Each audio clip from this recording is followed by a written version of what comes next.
يوم لا ينساه المسلمون، وفاجعة لا تغيب عن خيالهم أبدا، واقعة دموية مؤلمة، وقتال مرير، وقتال عنيف يستبطن فيه المقاتلون جملة من الضغائن الثقافية والعقدية والسياسية والعسكرية. إنه يوم ملحمة عظمى سقط فيه 6,000 من المقاتلين في فرقة مسلحة، والذي قتل هذه المجموعة والذي قتل هؤلاء 6,000 هم القوات المسلحة النظامية لهذه الدولة. دكتهم القوات النظامية بالمدفعية الثقيلة وهم في ثكناتهم فماتوا عن بكرة أبيهم. وليست وقائع هذا اليوم عن واقعنا ببعيد. هذه الفرقة المسلحة أنشأها رئيس الدولة لتحمي المسلمين، وسماها بقوات الجند السريع. يكفيك مثالا من التاريخ: في حدود العام 1500 غارت إسبانيا على هولندا وغزت أراضيها، فاستجار ملك هولندا بالخليفة العثماني في ذلك الوقت سليمان القانوني رحمه الله. وسليمان القانوني لم يرسل جيشا إلى هولندا، ولم يرسل الفرقة الانكشارية إلى هولندا، ولم يرسل مستشارين إلى هولندا، بل بعث إلى الملك بالبدل العسكرية للفرقة الانكشارية، وقال للملك: ألبس هذه البدل إلى جنودك. فلما لبسوها ظن الإسبان أن الفرقة الانكشارية والجنود العثمانيون يقاتلون إلى صف هولندا فولوا هاربين. ولكن بعد زمن ليس بالطويل انحرف قادة هذه الفرقة الانكشارية ورغبوا في السياسة وفي السلطة، وتدخلوا في الشأن السياسي في الدولة، وأصبحوا يرغبون في وجودهم في البلاط العثماني، وأصبحوا يرون أن العملية العسكرية لا تكفي طموحهم ولا تلبي أشواقهم، وأنهم يريدون أن يكون لهم ضلع في السياسة في الدولة.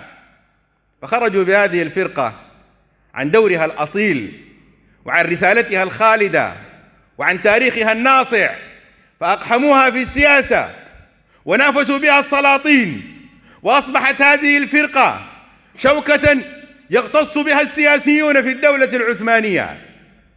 لن تصدق أيها المسلم وأنت تقرأ في التاريخ أن هذه الفرقة المسلحة، هذه الطائفة المسلحة، قد بلغ بها المبلغ أن تقتحم قصر الخليفة العثماني، أن تقتحم القصر الرئاسي، وأن تعتقل الخليفة، وأن تسجنه في معسكرها، وأن تعدمه في معسكرها وتقتله، وأن تعين هي خليفة للمسلمين في القصر الرئاسي.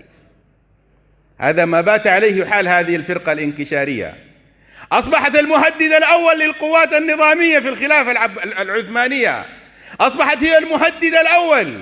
ليس هذا فحسب أيها المسلم، وأنت تنظر كيف يعيد التاريخ نفسه اليوم.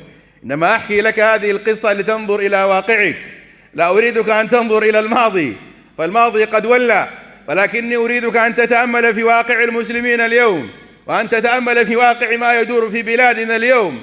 تدخلت هذه الفرقة فأصبحت هي القائل الأول والأخير، وهي الفاعل الأساسي في الدولة. وشعرت القوات النظامية بأن هذا الوضع الخطير سيودي بمستقبل هذه الخلافة، وقد كان توقعها صحيحا. لن تصدق أيها المسلم اليوم، لن تصدق وأنت تقرأ التاريخ أن هذه الحركة المسلحة التي تساهل بها سلاطين بني عثمان، والتي مكنوها من أجل أن تحارب أعداءهم، وأن تكون سندا للخلافة العثمانية، وأن تكون سببا في تخويف أعداء الخلافة العثمانية، هذه الفرقة المسلحة التي لم يعرها المسؤولون اهتمامهم كانت هي السبب في سقوط الخلافة العثمانية، كانت هي التي دمرت الخلافة العثمانية. ورغم أن الخليفة سليم الثاني تنبه لهذه المسألة، ولكنه لم يستطع أن يفعل شيئا.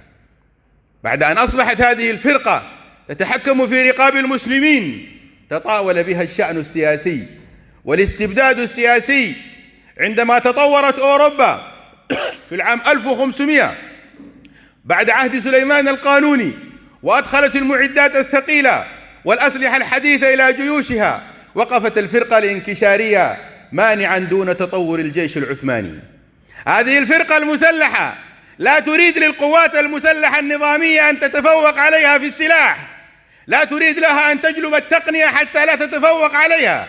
انظر كيف تحول هذا الهم من هم المسلمين إلى هم الشخوص والذوات، وأصبح قادة هذه الفرقة لا يهمهم شأن المسلمين ولا ضعف دولة المسلمين، إنما يهمهم أن لا تتفوق القوات النظامية العثمانية على هذه الفرقة الانكشارية المسلحة. فمنعوا الخليفة من تطوير الجيش، ومنعوه أن يجلب الأسلحة الحديثة للجيش، وكانوا سببا في ضعف جيش الخلافة العثمانية، وهو الضعف الذي أودى بالخلافة العثمانية بعد 100 عام من ذلك التاريخ.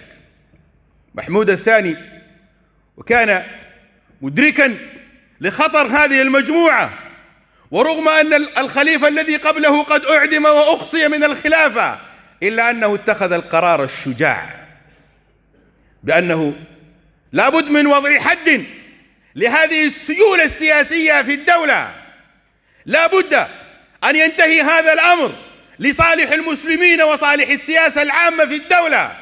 ففاوضهم وجالسهم وناصحهم وأجرى معهم المفاوضات والمشاورات، وأدخل المصلحين والوسطاء، ولكن الفرقة الانكشارية في ذلك الزمان كانت قد تسلحت بالعقيدة الاثنى عشرية، وأصبحت مرتبطة مع محاور إقليمية ومحاور دولية من شأنها إضعاف الخلافة العثمانية والقضاء على الخلافة العثمانية والدولة العثمانية.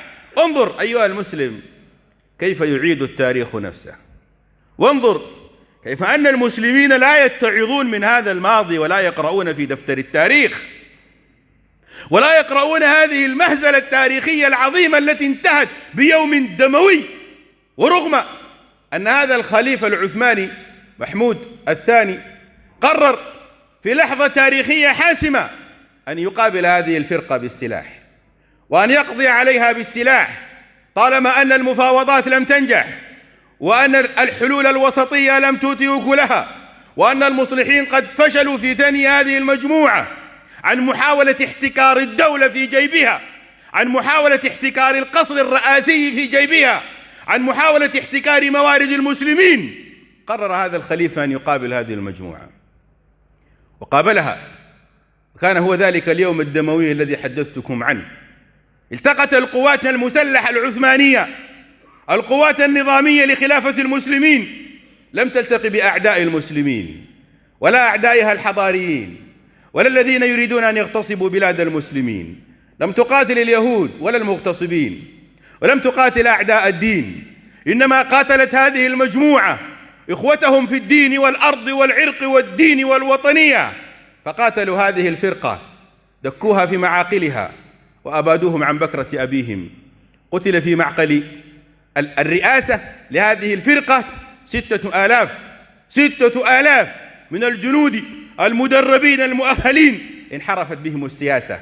ما كان من بد لهذا الخليفة أن يقابل هذا الخروج السياسي عن السلطة، ما كان لهذا الخليفة من بد أن يحسم هذا الأمر الذي سيؤدي بحياة المسلمين جميعا.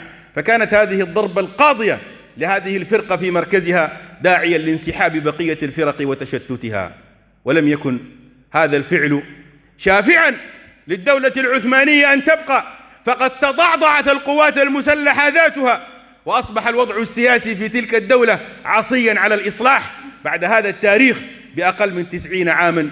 سلسلة من الضعف والانهيارات من هذا السوس السياسي الذي ضرب الدولة العثمانية. سقطت الدولة العثمانية، سقطت الخلافة العثمانية بعد 80 عاما من هذه الواقعة العظيمة بفعل ضعف قواتها المسلحة وتسلط الأعداء عليها والتقنية الحديثة التي امتلكها الأعداء، بينما كانت القوات المسلحة العثمانية تعيش صراع السياسة بينها وبين إخوتها في حملة السلاح في من يتسلح أكثر ومن يتقدم أكثر.